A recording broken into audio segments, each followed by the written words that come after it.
c'est le coup de cœur de Daniel Moreau.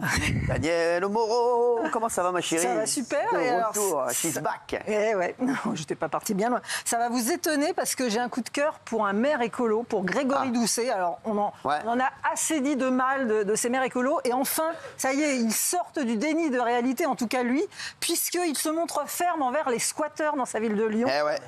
Parce que c'est quand même partout, c'est une catastrophe. Partout. Et alors, il a accepté qu'on déloge une centaine de squatteurs d'un immeuble délabré. Et en plus, pour la bonne cause, puisqu'on va en faire, c'est l'organisme HLM qui va en faire des logements sociaux. Donc en fait, on déloge, alors évidemment, ça peut paraître inhumain, on déloge des squatteurs, mais qui étaient là illégalement, pour faire des logements sociaux. Et des gens de moyenne classe pourront au moins être là légalement. Donc moi, je trouve que c'est une super initiative. Pardon ? Gilles Verdez, t'es d'accord avec ça ? Non. Non, mais...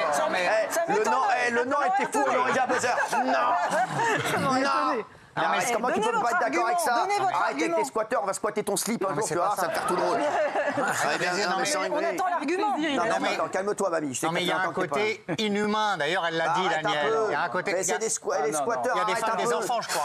Je préfère donner ces logements. Mais oui, ce serait légal. Arrête de vouloir nous faire pleurer. Des gens qui le méritent, mais bien sûr. Non, mais c'est insupportable. Je préfère donner ces logements à des gens qui en ont besoin, que ce soit des logements sociaux. Il y a des gens qui travaillent. Arrête un peu, Gilles Verdez. On n'en peut plus des squats, c'est squatteurs. insupportable. On n'en peut plus des squatteurs. C'est le symbole du dysfonctionnement de la justice en France. C'est-à-dire qu'on est gentil avec les délinquants, on préserve les délinquants et les braves gens qui travaillent, on leur fait la misère. C'est le monde à l'envers, si on marche sur la tête. Il y a une nouvelle loi anti-squat quand même. Mais c'est bien, ça évolue dans le bon sens. Fais gaffe, parce qu'à mon avis, à force de t'incruster partout, ils vont te foutre dehors aussi.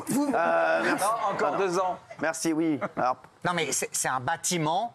Et donc va revenir dans le giron municipal, c'est pas un propriétaire privé. Donc si jamais des gens et des femmes, des enfants en avaient besoin, on pourrait peut-être les reloger après. Là, dans le logement social qui sera bâti. Jean-Michel. J'aimerais bien que Gilles nous dise si ce soir tu rentres qu'il y a des squatteurs chez toi. Bah oui, bah voilà. Quand c'est chez les autres, on a rien à foutre. Et quand c'est chez toi, qu'est-ce que tu fais s'il y a des squatteurs chez toi ? Qu'est-ce que tu fais ? Qu'est-ce que tu fais s'il y a des squatteurs chez toi ? Je vais, comme tout le monde, personne ne voudra aller chez lui de toute façon. Porter plainte à la police. Il tire pas la chasse. Il tire pas la chasse d'eau. Quand tu portes plainte, c'est inhumain ce que tu fais. Non, attends. Je suis pas pour les squatteurs, c'est débile. Si t'es pour les squatteurs, arrête un peu, Gilles Verdez. Je suis pour les traiter avec humanité. Arrête un peu, traiter avec humanité quand tu pètes. Comment tu les traites pas ? S'il y a des femmes, des enfants, il faut faire attention, c'est ce que je dis. On ne met pas des femmes, des enfants dans la rue. On n'a jamais dit qu'on allait les violenter. On les met pas parce qu'ils ont dit. On les met où alors ? Très bien. Dans les logements sociaux. Non. On les met où si on n'est pas dans la rue ? Dans des hôtels, on a. Non, moi dans les hôtels. Alors les gars, là je suis pas d'accord avec vous. Là vous foutez de la gueule du monde. Qui paye l'hôtel ? Parce que moi je veux rejoindre Gilles. Non, maintenant je me barre pas, je vais rester un peu. Que ce soit un pavillon qui est squatté ou un appartement, c'est dehors tout de suite, sans délai. Je suis intraitable. Là c'est un appartement, c'est un immeuble délabré, il n'y a personne qui habite dedans, il y a 100 personnes, il y a des femmes, il y a des enfants. Moi je veux bien qu'on les foute dehors, mais on les met où ? Dans la rue ? Non mais déjà c'est complètement insalubre. On les met où ? D'accord, mais en attendant, ils sont à l'abri. Non, mais quand c'est la ville qui les chope, les mettent à l'hôtel. D'accord, l'hôtel, mais qui paye l'hôtel ? La ville. Qui paye la ville ? Voilà. Merci Raymond. Voilà, dans le cul, mon Thiel. Donc ton maire écolo, il fait de la merde. Parce que c'est les impôts des Français qui payent. Donc ton maire écolo, il fait de la merde. Vous parlez d'humanité, si ça vous arrive chez vous, on verra votre gueule. Mais si ça m'arrive chez moi, je le vire. C'est chez moi, c'est mon pavillon, il faut bien que je dorme quelque part. Là, il n'y a personne qui dort là-dedans. Il y a mamie qui se gratte le dentier depuis tout à l'heure, on va lui donner la parole. Non, mais parce qu'ils me font bien rire. Vous savez qu'à Lyon, justement, il y a une propriétaire qui a récupéré son immeuble, mais dans un état, elle a 500 000 € de travaux parce qu'il faisait de la prostitution dedans et tout ça. Et elle a été condamnée, quand tu dis oui, j'irai voir la police, elle a été condamnée à payer 2 000 € à chaque squatteur qui a porté plainte parce qu'elle s'est fait justice. C'est pas rire, parce que c'est pas normal. Elle-même, mais elle a réussi à récupérer son immeuble sans la police. Et juste pour ça, elle paye 2 000 € aux squatteurs. Et c'est dangereux, il ne faut jamais faire ça. C'est très dangereux et vous êtes condamnés, c'est ce que je dis à chaque fois. Il faut passer par les autorités. C'est dangereux. Sur la tête avec les squatteurs, excuse-moi. Calme-toi, mamie, tu vas... Mamie, calme-toi un peu, ma chérie. Ce qui est dangereux, Gilles, tu vas aller faire du sport élect, et tout va bien se passer. Ce qui est dangereux, Gilles, c'est de vouloir protéger les squatteurs. Parce qu'en faisant ça, tu dis à tous les locataires de France, ne payez pas votre loyer. Ne payez pas votre loyer, parce que de toute façon, vous allez rester. C'est un immeuble abandonné. Mais les squatteurs, tu crois quoi? Ils squattent chez des gens. On parle de ce cas-là, Guillaume. Mais cet immeuble, les gars. Et les pauvres gens qui vont être hébergés. Stop.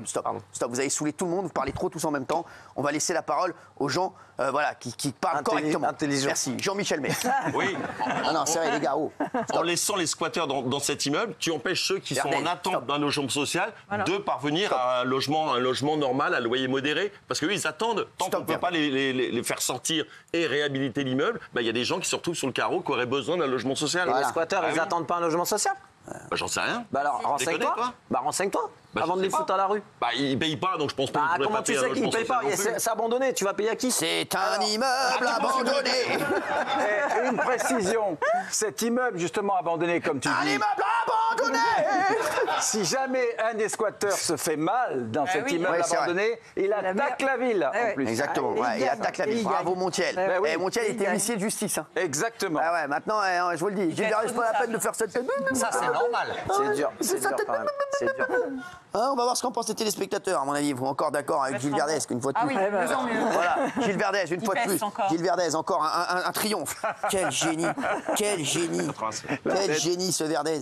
S'il se présentait aux élections, il ferait moins qu'Anne Hidalgo. Allez. Est-ce que vous connaissez le chanteur Bon Jovi? Bien sûr. Extrêmement célèbre. Moi, je le connaissais pour la voiture. C'est comme Picasso, j'étais persuadé que c'était une voiture. Moi, je ne savais pas que c'était un peintre. Bon Jovi, John Bon Jovi et son équipe étaient en train de tourner un clip. Ils ont aperçu une femme qui tentait de mettre fin à ses jours sur le pont de Nashville, aux États-Unis. Et le chanteur a réussi à sauver la vie de cette femme. C'est complètement ouf. Vous, est-ce que vous avez déjà sauvé la vie de quelqu'un? Non. Oui. Vous aimeriez le faire? Si. Oui. Si vous voulez me sauver la vie, barrez-vous. Merci.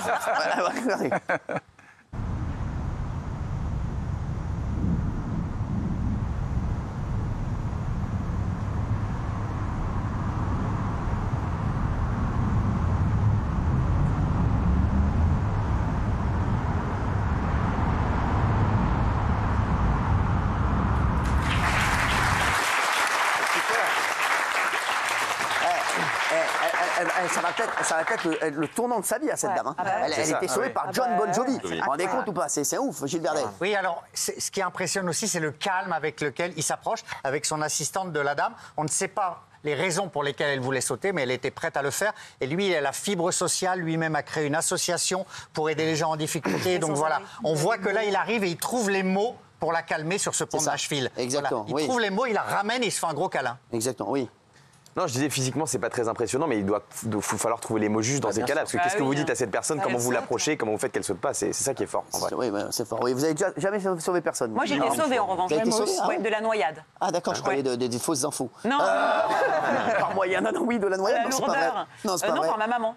Non, à votre maman, on l'aime. Incroyable. Elle m'a sauvée, mais c'était un lendemain de tempête. Vraiment, vous avez... J'étais aspirée par le fond, par des vagues et des baïnes et tout ça. Et vraiment, elle m'a attrapée comme ça, elle a plongé, elle m'a planté ses ongles dans le dos. Et en tout cas, elle m'a sauvée. C'est ouf. C'est ouf. Vous n'avez jamais sauvé personne. Si, moi, une fois de la noyade, pareil, c'était pas toi, visiblement, mais c'était une personne âgée qui a fait une crise cardiaque en se baignant à l'Île-Dieu, au bord de la mer. Je la voyais qui nageait, je voyais qu'elle avait des difficultés un peu. Et à un moment, je l'ai vue qui disparaissait de la surface comme ça. Moi, j'étais pas très loin et il y avait pied. Donc, j'ai pas eu beaucoup de mal à aller la rechercher. Et je l'ai sortie. Et d'autres personnes sont arrivées pour faire du bouche à bouche, ce massage, etc. Et elle s'en est sortie, heureusement. Du boche à boche, non? Ça marche bien, ça, Gilles Verdez. Gilles Verdez, vous n'avez jamais sauvé personne? Non, mais si je voyais quelqu'un se noyer, je sauterais. Non, je pense que la personne dit non, merci, c'est bon. Non, t'emmerdes pas, j'ai pas envie, n'emmerde pas. Imagine la dernière personne, la première personne qu'elle voit, c'est Gilles Verdez. Non, c'est bon, merci. N'en rajoutez pas, vous avez fait assez de mal comme ça. Vous, Daniel, on vous a jamais sauvé? Si, moi on m'a sauvé la vie, c'est ma tante. Ah ouais, vous avez un problème de trou du cul. Parce que je mangeais une crêpe au fromage et du coup c'était comme j'ai toujours mon petit trou du cou. Non mais c'est vrai, moi je peux pas avec parce que faut le dire avec l'accent. Donc en fait c'était un tout petit trou du cou. Voilà, du coup, et j'étais en train de m'étouffer vraiment. Et donc elle a mis ses deux doigts dans la crêperie, enfin dans ma bouche, dans la crêperie, et elle a retiré. Et elle m'a sauvé. Les deux doigts. Et Clint Eastwood a fait la même chose. Clint Eastwood a sauvé une femme comme ça en mettant ses doigts pour retirer le... Avec une crêpe aussi avec quelqu'un qui était en train de s'étouffer. C'était qui? C'était un homme ou une femme? Quoi Qui a mis ses doigts? Ma tante. C'était ma tante. C'est resté en famille. C'est resté en famille. Mais un monsieur avait déjà mis ses doigts dans ma bouche quand j'étais bébé. Ah ouais. Pour la même raison, parce qu'en fait, j'étais... Vous avez un tout petit trou du cou. Ben voilà, et j'avais pris un peu de salade. Je sais pas, maman m'avait laissé devant les marchands de fruits et légumes. J'avais dû prendre un petit truc, un petit bout de salade, et c'était pareil. Elle est sortie du magasin. Elle a vu un monsieur avec ses 2 doigts dans ma bouche. Elle s'est demandé ce qui s'était passé, et il me sauvait la vie. Quelle vie, hein. Allez, une troisième. C'est tout. Du coup, Daniel, tu peux pas vomir? Non. Si, vomir, si, mais je peux pas manger de roquettes, je peux pas manger de frisé, enfin des choses comme ça. Tu peux pas manger de frisé. Tu vas pas au Cap d'Agde, hein.